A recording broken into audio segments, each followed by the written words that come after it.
Hello there, Crime Recapped here. Today I will show you a horror, slasher and thriller 2006 movie called The Texas Chainsaw Massacre, The Beginning. Spoilers ahead. Watch out and stay safe. On August 7, 1939, a young woman who works in a meatpacking plant in rural Travis County, Texas, dies giving birth to a child in the back room of the building when she suddenly goes into labor. The cruel plant manager abandons the newborn in a dumpster. A local woman, named LUDA HEWITT, discovers the baby while searching for food. She names the infant Thomas and takes him to the HEWITT residence and raises the baby as her own son. Over the next 30 years, Thomas, Andrew Briniarski, grows up and goes to work in the same slaughterhouse.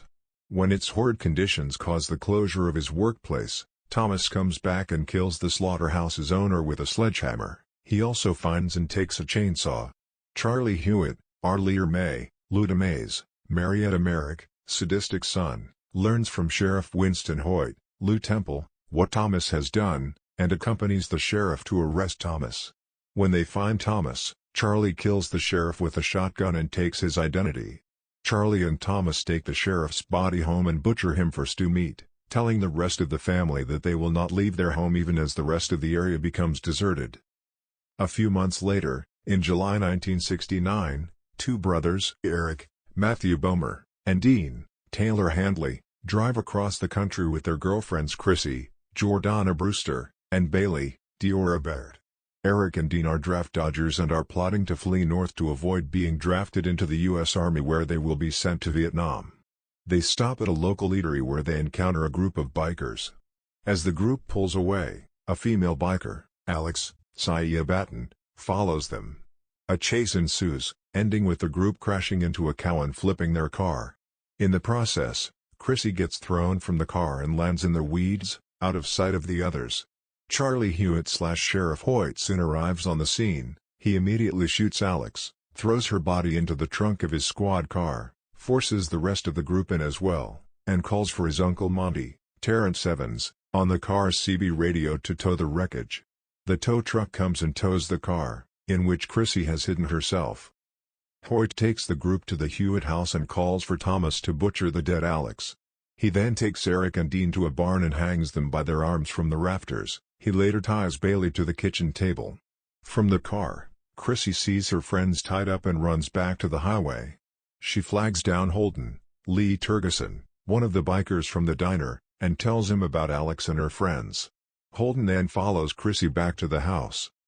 At the HEWITT's, Hoyt tortures Eric and Dean by beating them with his nightstick and forcing them to do push-ups when he figures out that they are draft dodgers.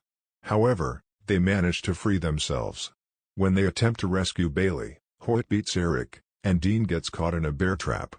Bailey escapes, taking Monty's truck, but Thomas stops her by stabbing her in the chest with a meat hook and drags her from the truck. Thomas then takes Eric to the basement and straps him to a wooden table.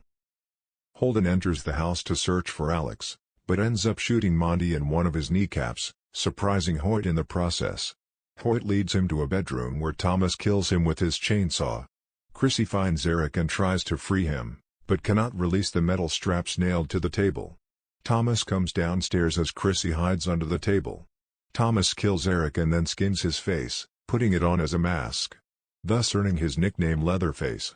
Thomas/Leatherface comes to the aid of his wounded uncle Monty, and seeing that the shotgun wound to his left kneecap is bad, uses his chainsaw to amputate Monty's leg off. Then, for no clear reason, Thomas chainsaws Monty's other leg off as well just above the kneecap as some twisted way of making his work perfect. Later, Chrissy finds and tries to free Bailey, whom Hoyt has tied up again on the second floor. As Chrissy attempts to untie her friend, Hoyt and Thomas catch her and bring her downstairs for dinner. There, Dean sits unconscious as Thomas/Leatherface slits Bailey's throat with a pair of scissors, then grabs Chrissy and brings her downstairs as well.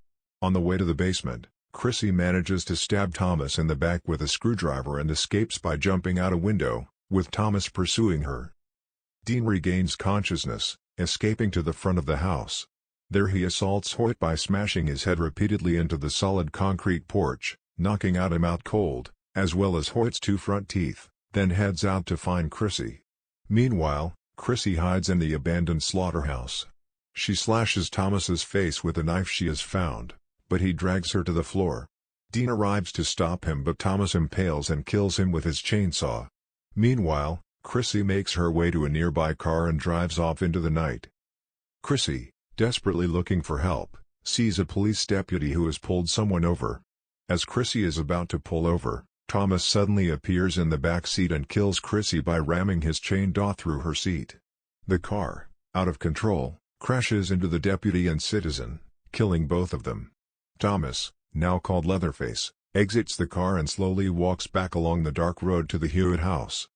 And this is how the film ends. According to me, the movie doesn't tell a story in any useful sense, but is simply a series of gruesome events which finally are over.